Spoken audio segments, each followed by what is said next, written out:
Welcome to Talking with Kevin Son, where truth meets real. We talk life, love, and purpose.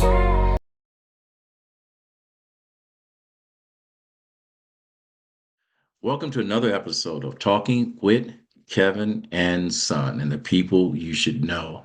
Our mission is to give power to your voice, uplift your voice through the power of you sharing your stories, your experience and perspectives, and use the framework of teaching, learning, and modeling.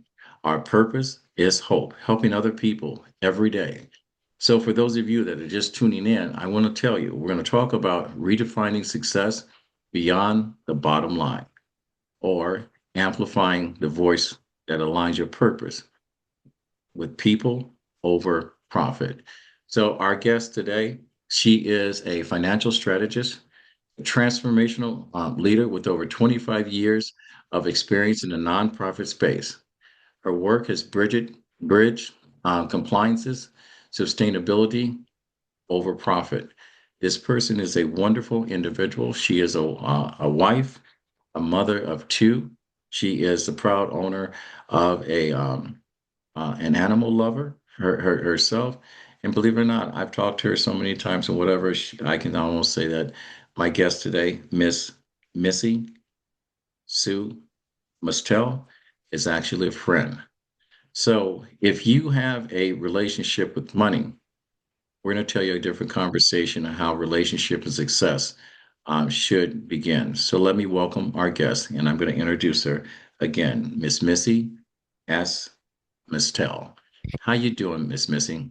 Oh, Kevin, thank you so much. May I call you Kevin? You can call me Kevin, and I will Thank I will you. say this. I'm a Southern boy. I was raised to address person and ask permission to call them by their first name. So if you don't mind doing this interview, do I have your permission to call you Missy? Please do. I wouldn't have it any other way. All right, Missy, if you don't mind, your resume, and the reason why I didn't go through the pages and pages of all the wonderful things that you have done, if you give us a little bit of background on who you are, um, and if you acknowledge your kids or your husband, please say introduce them by their full names. Tell me how wonderful they are, because I'll be asking you questions about that relationship and what you do. Will you tell us a little bit about yourself? I'd be happy to. Thank you so much. And it's through God's will, obviously, right? Right. We don't get to do anything without, power from above, right? So I began my life like a lot of people do. I went to school and put myself through school. My parents were middle class, blue collar workers, actually. My dad was a baker, actually. And I put myself through school and then came out with an accounting degree and went to go work for a big four, big six accounting firm and spent a lot of time with people in the CFO levels in big corporations and big organizations and learned a lot about how most people think about money, which is how can I get more? Yeah, Go ahead. go ahead. I'm glad you said that because I work with a lot of young people, and especially in the space of health and fitness. Everyone always tells me, they say their why is to make a difference in people's life, but when you talk to them in their daily lives, they talk about how much money um, they want to make. And when I was younger, I just wanted an opportunity to have experience. I never cared much about the conversation. Where did this conversation that money became? What's the quote? The money is the root of all evil. When did we start believing that? Well, it's a good question. So I actually think that what happened historically is that we started to sort of separate the idea of profit from purpose about 1970. The idea of we kind of became people who thought that we couldn't be people who could make a difference and have be financially successful at the same time. And we did that sort of as an entire country. And we eventually took the whole world with us. And I think that's been a real shame. And I think we actually can go back to something a little different. But for me, I realized that it wasn't enough, right? Working with these organizations who had such a big relationship with money, such an important relationship to money, that it became consuming, wasn't really the right relationship for me. So I went to go work specifically with nonprofits. And since the time that I started working specifically with nonprofits, I really haven't felt like I've worked a day in my life, because I've been able to really enjoy every moment I've been helping them pursue their purposes. And then, and so I got married. I do have a husband. His name is Scott, and I have two children, Joshua and Sarah, and they're both adults. My son is 27. He works in sports media. My daughter is a data analyst like her father. And my pet, funny you should mention him, is a pet pig. He is now 8, and he is pretty much our pride and joy at the moment. Wait a minute. Maybe I didn't hear this right. You said a pet pig? I did. Is it one of those pot-bellied little pigs or whatever? He is. He is. He's about 40 pounds. He thinks he's about 100 pounds, but he's about 40 pounds. As much as I want to go ahead and continue this interview, and talk about leadership and what we do right or wrong versus money, tell us a little bit about your pig. I'm curious. I Okay. love animals. Okay. He is. Oh, well, I'm glad I do too. But my daughter actually talked us into having a pig. When she was very young, she didn't like animals that jumped. And so we were pretty much limited to a few different animals, turtles, fish. Um, so one day she was about, I think, 11. She gave us a full presentation on why we should have a pet pig. And it was brilliant. So we decided to go and adopt a pet pig. And All right. wonderful pet. If you haven't considered one, they don't need to be walked. They are extremely, they take care of themselves. They sleep about 20 hours a day. They are clean. They're the cleanest animals you ever want to meet. They take care of their business in one particular space. They get fed twice a day, and they're snuggly and adorable. And All right. people go crazy for them. I wish you had actually brought him on, because I would love to meet your pet pig. And I know my listeners are asking this. Do you eat bacon? I don't. All I right. don't. Just wanted to make sure. All right. So let's talk about redefining success beyond the bottom line. Many managers, I mean, in today's marketplace, we are giving, in order to acquire talent, we are giving bonuses. Um, we're given extended vacations in order to draw in talent. And what happens is that people spend 6, 7 months working at a job, and then they post their resume up on one of these social media platforms in order to get another job, to get promoted to the next level, to get a little bit more money. I in my mind, I think I know the answer, but when you define the risk, what is leadership doing wrong in trying to acquire talent right now? Well, first of all, talent, if you really want talent, I mean, you've hit the nail right on the head, Kevin, right? If you're talking about talent, what talent is looking for today is purpose, right? They actually, when you are sitting in your boardroom and you are thinking about what it is that people want and you're throwing money at them, that's not what's going to keep them, because they know that they can go and get money in a million different places, right?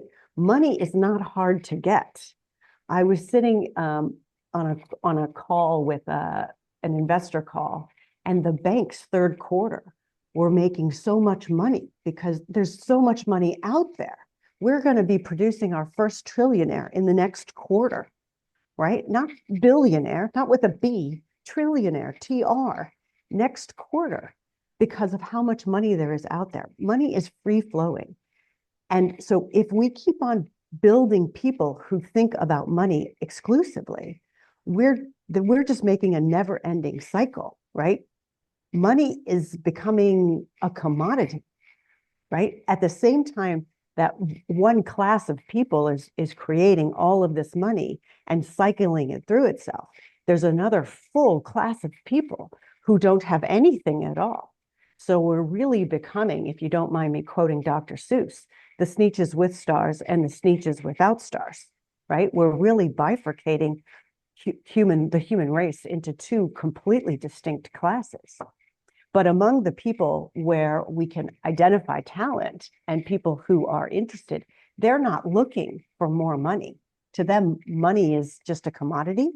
They're looking for people in organizations that are interested in doing something better and more interesting with their life. They're looking for purpose.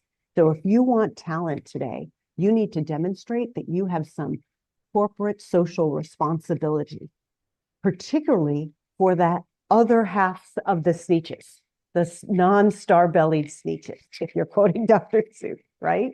Okay. So you have to demonstrate that you're interested in helping people with poverty, in your supply chain, in creating you have that the climate change resonates with you, that you're interested in creating a better world, right? That's what interests talent today. They don't want more money or perks. They want you to demonstrate that you're interested in unscrewing up the world. And that's what will make talent stay with you. They want a piece of that pie. I hope our listeners heard what you just said. Unscrewing up the world. All right. That's where the real talent lies. So I'm going to go back because I know I still don't have the proper definition of what a non-profit is versus a corporation. So I want to know, let's set up what's the misconception that exists between a nonprofit and a corporation. I think people want to know that. Okay, yeah, that's a great question. So when generally, and I think we actually call it something where we've sort of misnomer, this is a misnomer overall.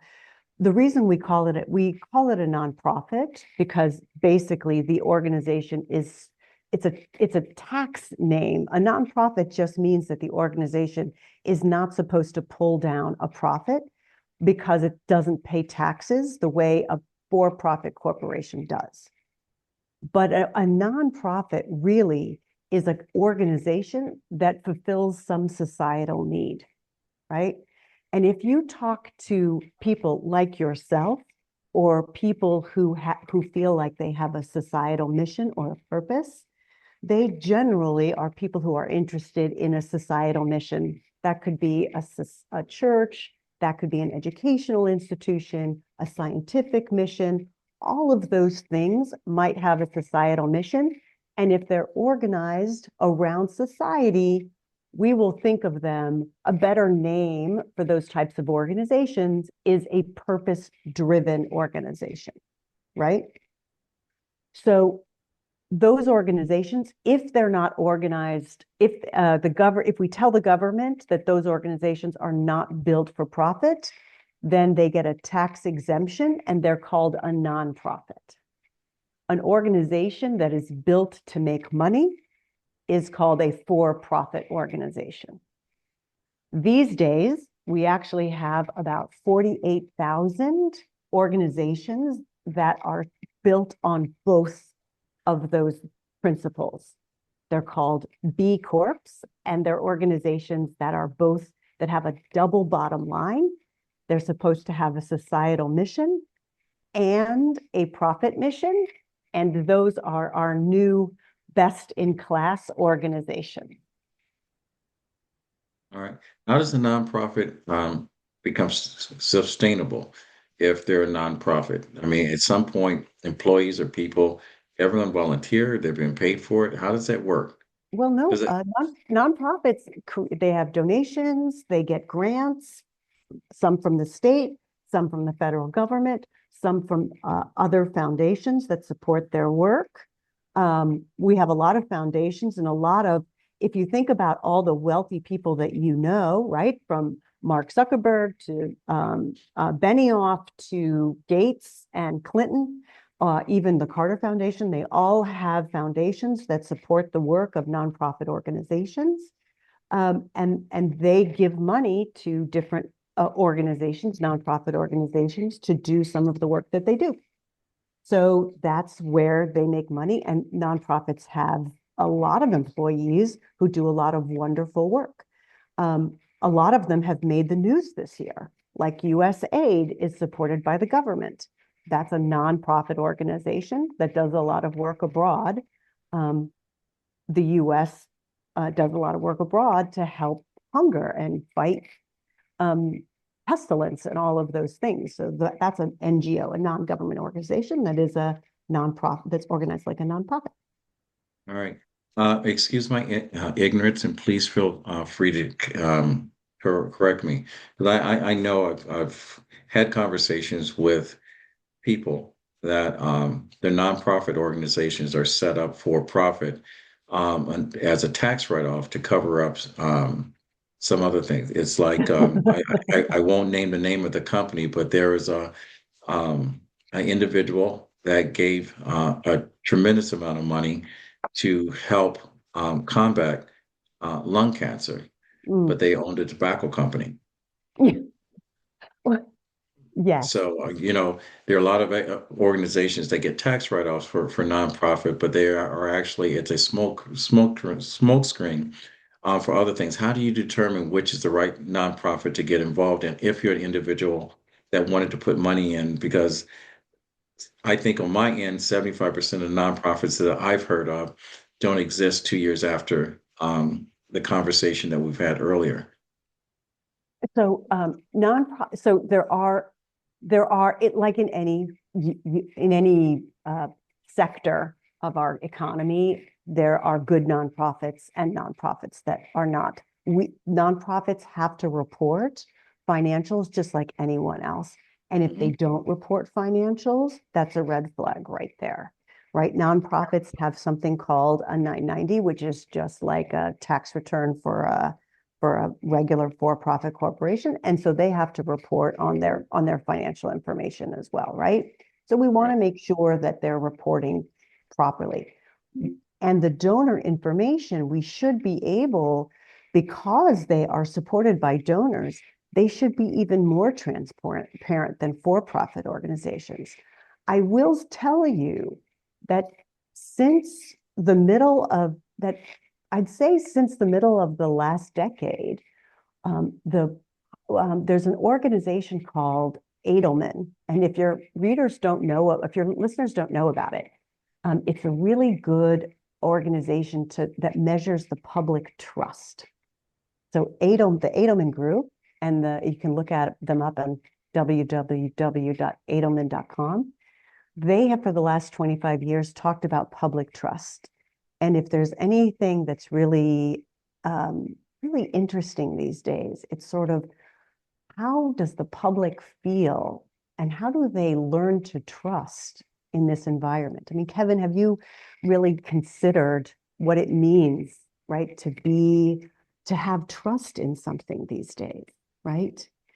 Edelman measures public trust. They talk to 30,000 people every year.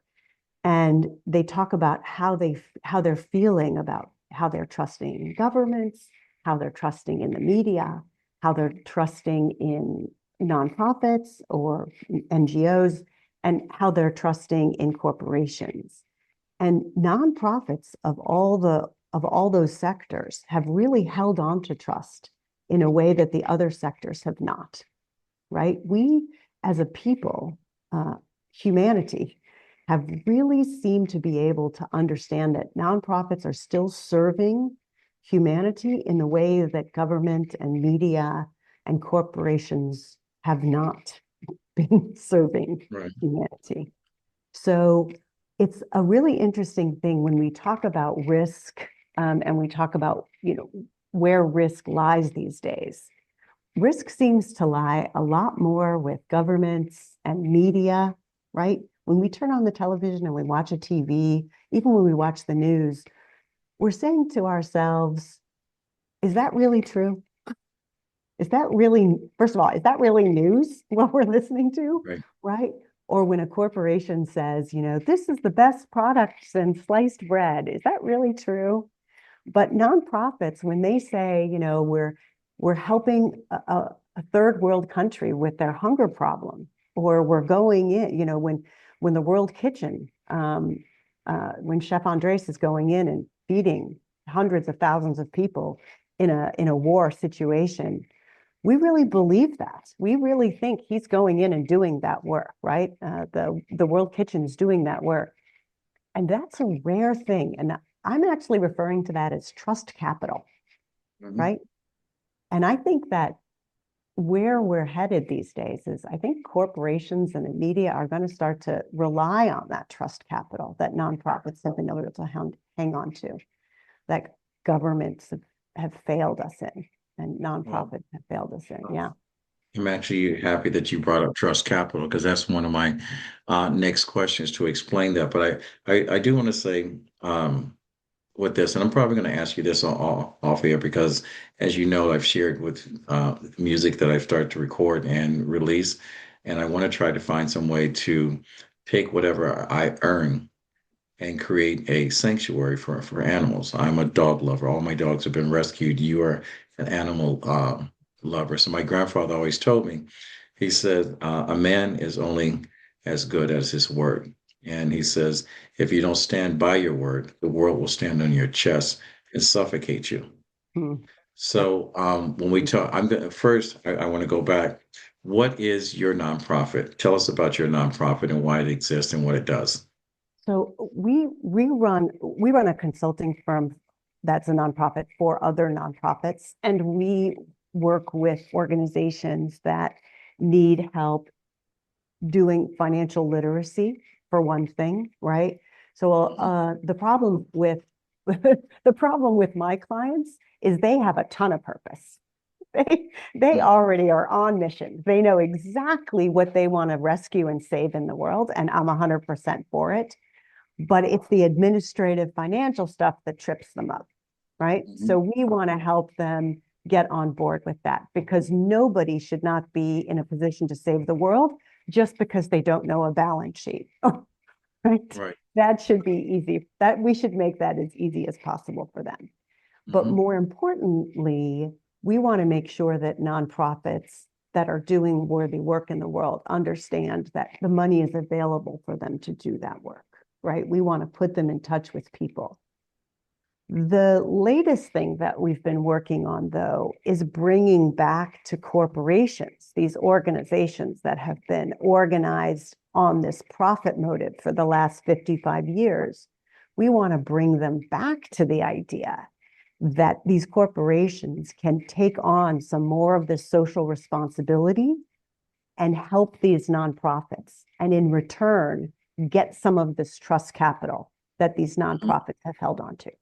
So we've been really socializing this idea of creating these joint venture nonprofit corporation partnerships, right?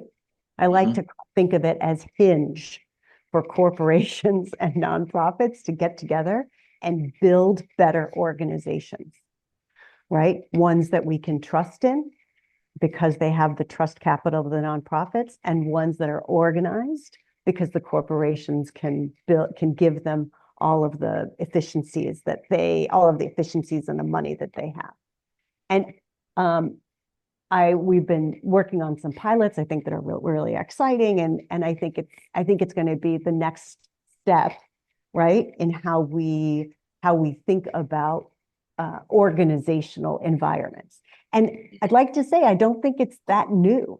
I think if we look back at Carnegie Mellon and the Wells Fargo and all the organizations before, right, 1970, I think corporations had this kind of social conscience. I think they really tried to be and to build society and civilization in this way. When we think about ancient Rome, right, it was corporations that built the aqueducts and built the roads for ancient Rome. So it's not like it's a new thing. It's just But getting people out of this idea that money is the be all and end all, right? Removing this very Johnny come lately idea that profit is and money is everything.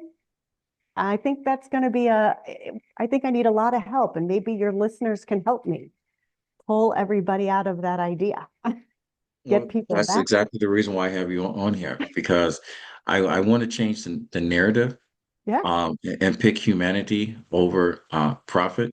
amen. I don't have anything against people making a living, making money, but there is a 1% of our population, no matter where you go in the world, that's trying to have all of the money.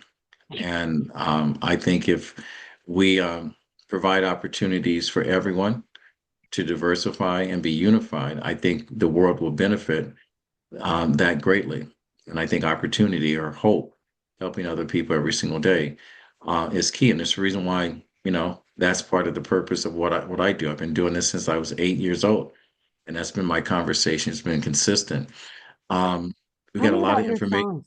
Yeah, tell me about your songs and how they work in this. I mean, that you're right. This is your purpose. Tell me about your songs and how they work in this. I'm breaking every rule as a podcaster. Is that this is a conversation we had before we got on this, because I spent the last 2 years revisiting a gift that God had given me, and that's the ability to be able to sing. I've always wanted to write music. I've learned how to write music, and with the help of technology and everything else, I'm singing.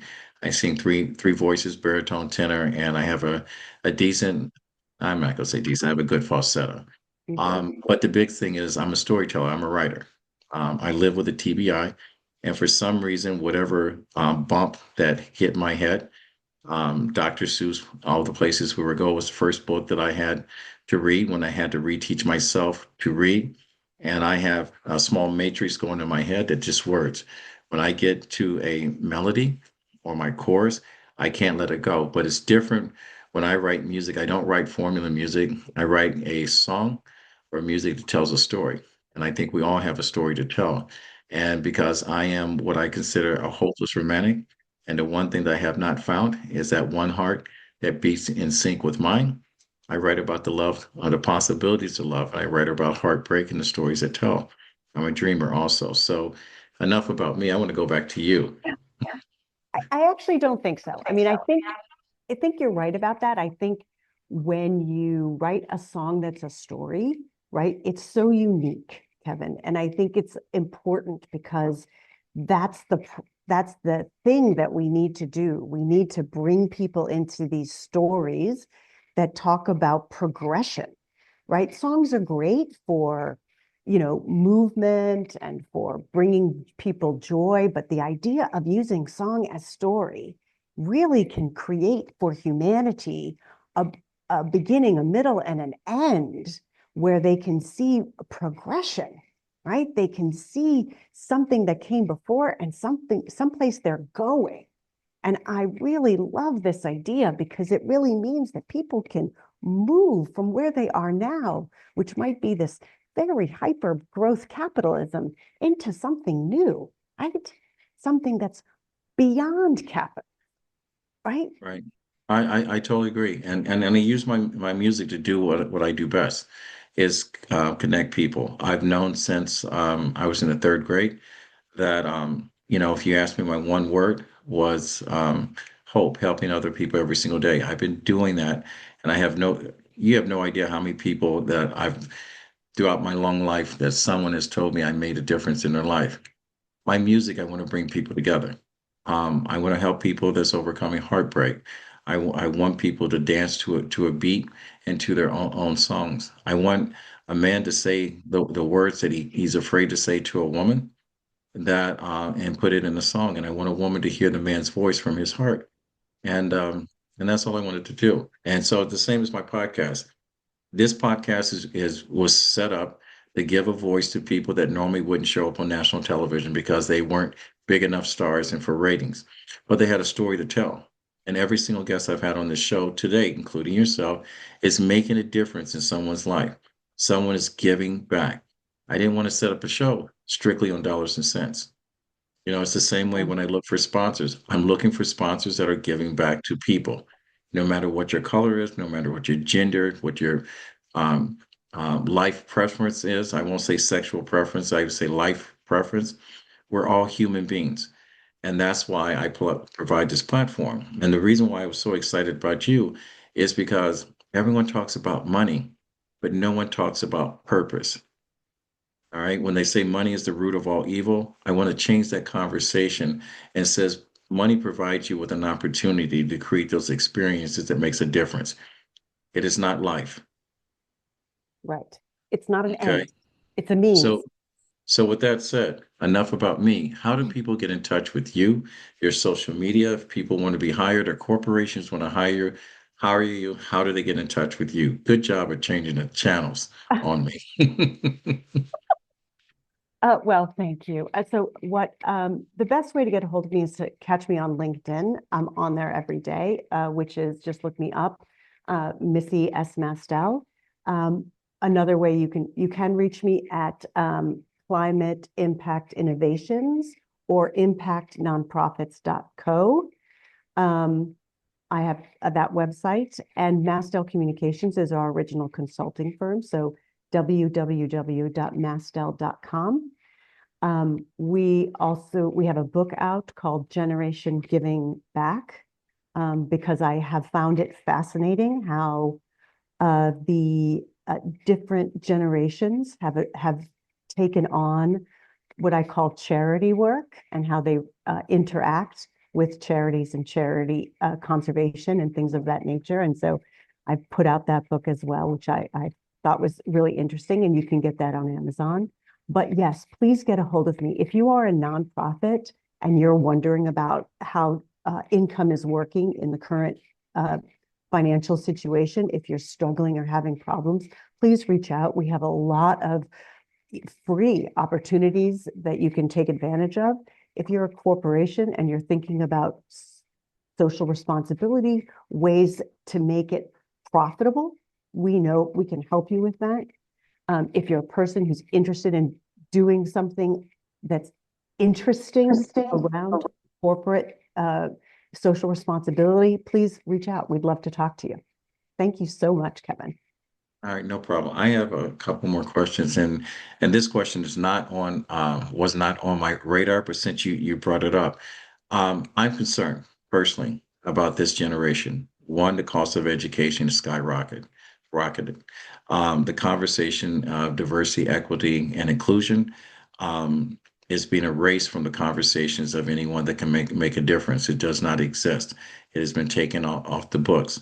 We've got young people that are graduating from high school that is going directly into entry-level dead-end management jobs. And please forgive me if you're one of these corporations that don't provide opportunity for growth and lifestyle change. I'll ask for your forgiveness, but I'm still going to have this conversation anyway because you do exist. There are corporations that don't provide opportunity, that just has cheap labor. Young people, if you were to speak to young people today, and change the mindset from profit to purpose, how would that conversation begin?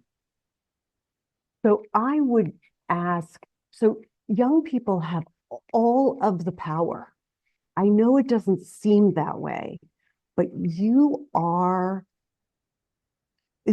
have so many people right now. I know it seems like there's a lot of people in the world, but we actually have a declining birth rate, right? Most of the people who have all the power are dying off right now, and they need to be replaced. But we have a declining birth rate in the global north. So if you are one of those people in the global north, you have all the power to learn so keep your studies going. Learn what's going on in management. Take financial literacy seriously. Here's what I told both of my kids. Take an accounting class if you can, right? Learn don't be afraid of numbers, right? Some people say, oh, don't be afraid of critical thinking classes. Dive into those things because That is what they're hoping you don't do, particularly if you are from a diverse ethnic background. Don't be afraid of taking on financial literacy. Grab a book. Do those things that people think you shouldn't be doing, because that is what they're hoping you don't do. They are hoping you don't learn how finances work. They're hoping they can get you to not explore those opportunities and then go into those fields. There are so many people in their 60s and 70s and 80s who are going to retire, and you will be there. And because of the declining birth rate, you will have those opportunities in front of you. Trust me, there is so much money coming down from those places. You will be in the right place at the right time. How does social emotional learning intersect with this conversation, with this statement you just made? I think what we have to, I think the biggest thing I would say about social emotional learning, and the one thing I would tell people about that is things are always scary when they're unknown, right? They're really only scary because you don't know them, right? Fear is a mental, when you're doing a new exercise, right? Or taking on a new sport or something, it's just scary the first time, right? The second time, it's less scary. And the third time, it's less scary than that. So if you're willing to go in the first time and even make a mess of your first class or your first hour or your first read through the book, whatever it is, if you're willing to do it, the second, the third, the fourth time, it gets easier and less scary each and every time. So understand that you're not taking on every fear for every time, always. You're just the fear is just in that first initial time. And every time after that, it will be easier and easier and easier. So understand you're socially and emotionally, you are capable of getting through anything that you fear, right? Understand that you are stronger than you think to do these things. Don't make I will say this to my listeners and to anyone else. Don't make your fear your reality. It's just part of your imagination. It does not exist. Doesn't hurt until it actually hurts someone else. That's when it hurts. You can overcome it. Now the hard part about nonprofit, I'm going to paint a scenario for you, and this is just things going through the back of my head. So I wake up in the morning and I decide to take my music, and I want to create a nonprofit because I want to donate certain proceeds to animal rescues. I don't know where to start. I don't know how to start. And I don't know how to begin the conversation of which corporation that I should approach and how that conversation exists.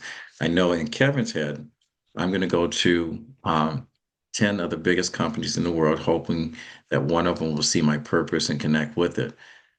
How do you create that uncomfortable conversation as a entrepreneur in a nonprofit, that the only dollars you have is what you put into setting up the nonprofit and postage and so forth, and you have $0, but you're very passionate what you're doing? What's the process of setting up the uncomfortable conversation, and who should you approach? Well, I mean, if you've set up the organization already, right? The first thing that you do is you need to set up the organization, and then you need to set up a way so the organization needs to be set up as a tax exempt organization, right?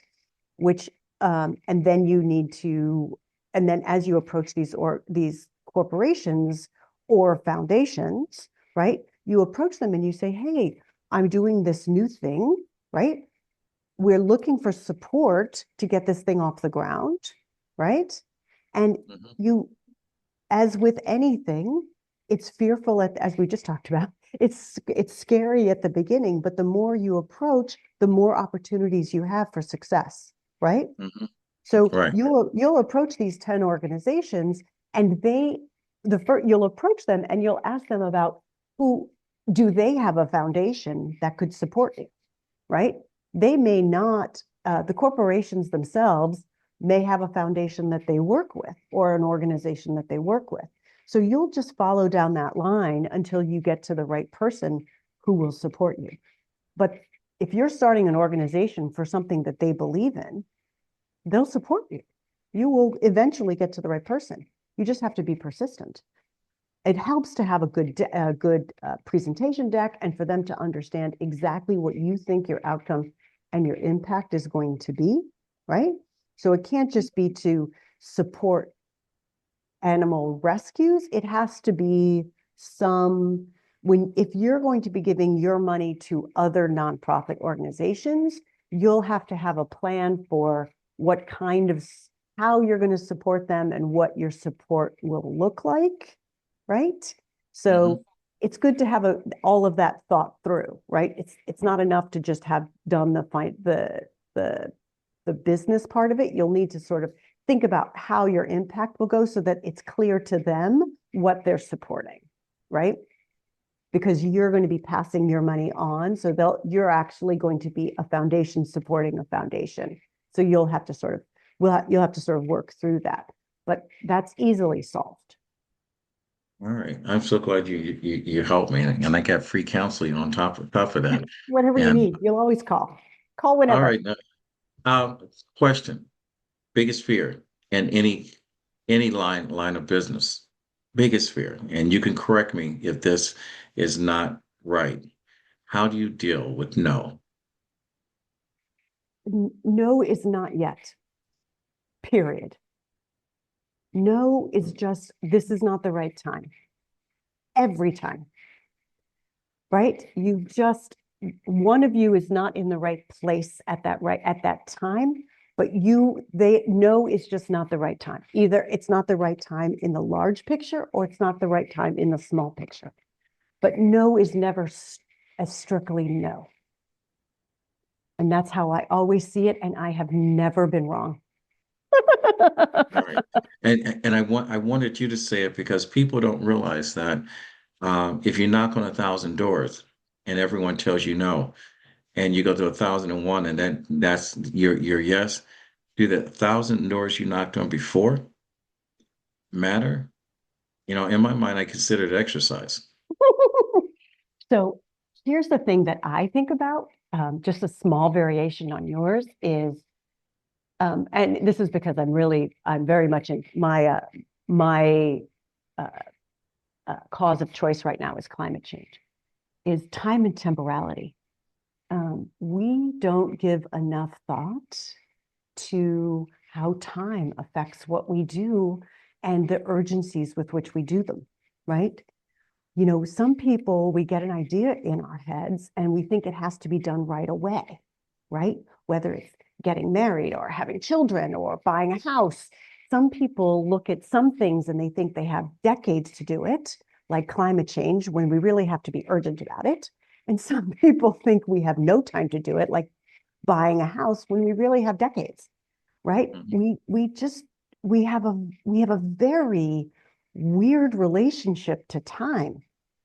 And I would like to challenge your listeners to, whenever they're faced with anxiety of any type, to think about what the time horizon looks like for that anxiety, right? Is this anxiety something that really, is it a current right now anxiety? Or could they really push out this anxiety over more time and really let it be something that stretches? Or is this anxiety something that is urgent and they need to focus on it right now? Because things that we take a long time with, like climate change, probably need a lot more of our focus, and our poverty, which need a lot more of our focus, or animal safety need a lot more of our focus. And things like how old we are when we get married, or what our children are doing at this very moment, probably can have a little bit more time on the horizon, right? Yeah. think about those things on a time horizon. I honestly wish I hope someone, because my listeners don't know that you're in Canada. All right, for one. There's a big conversation over here with America versus Canada, and the reason why I didn't bring that up early on, because we got a lot of friends over in Canada that are beautiful people. We don't hate each other. I don't know why there is a conversation that says different, that one person is better than another person. But I also realize that we all have our own North Star, and you talk about climate change and making a difference in young people. Um, but I also want to make sure that we're clear on your North Star, because people don't believe in climate change. People don't believe that our Earth is a living, breathing um, thing, and that we're killing it because of profit.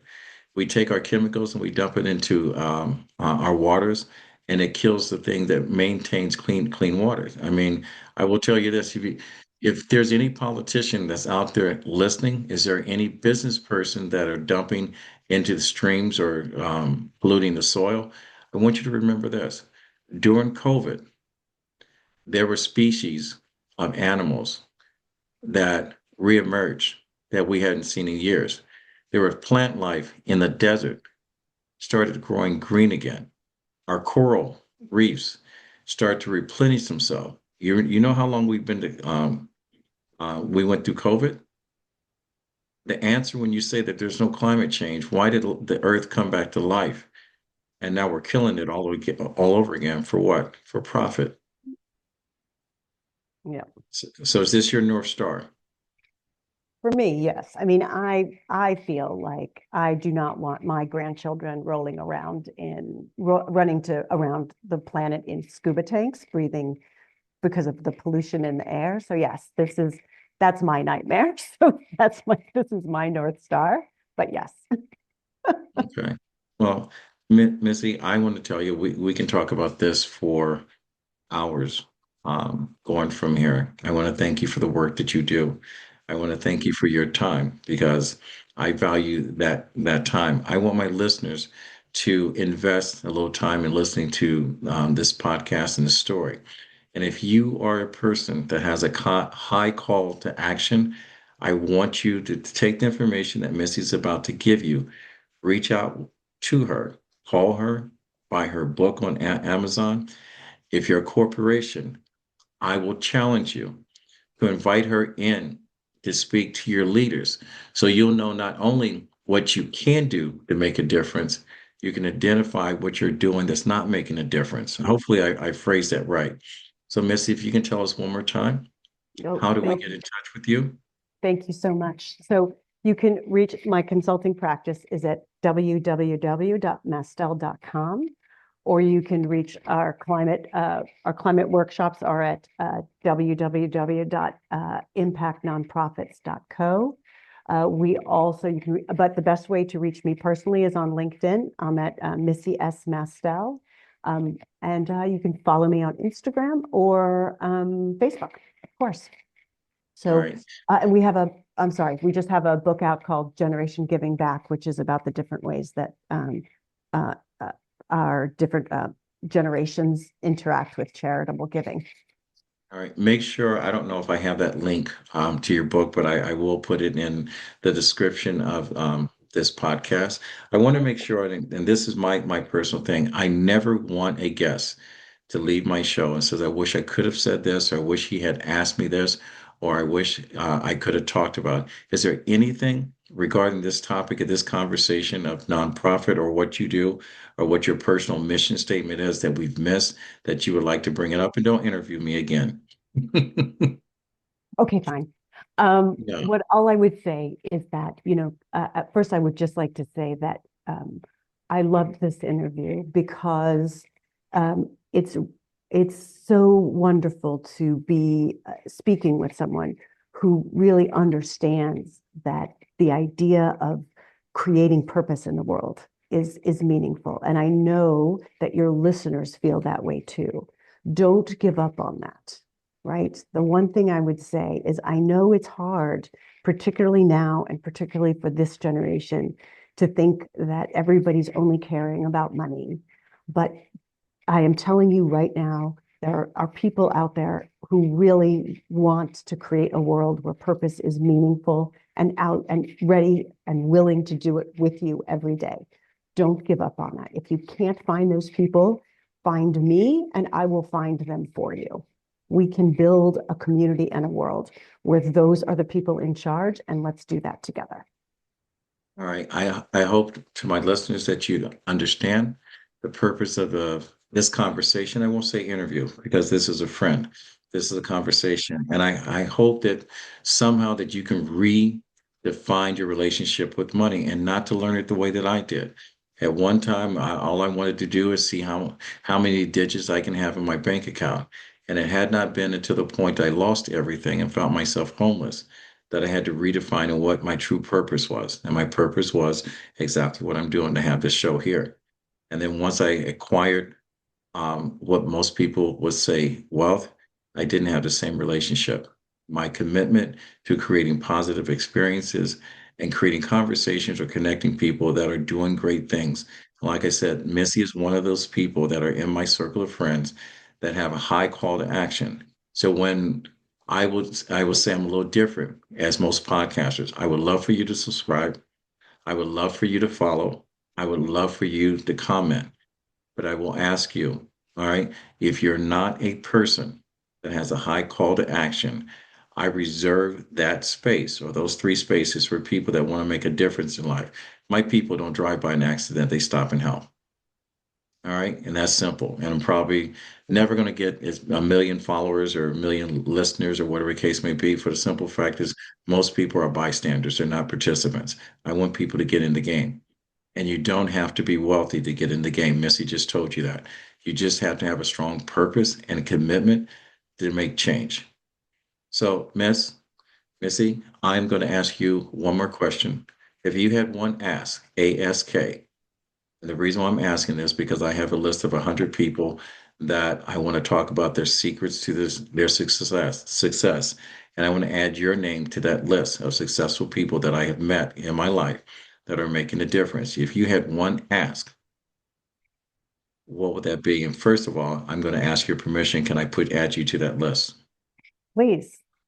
Okay. One ask, but you'll have to explain more. One ask of, Well, let me explain this because my yeah. listeners are probably the same thing. Well, Aladdin lamp.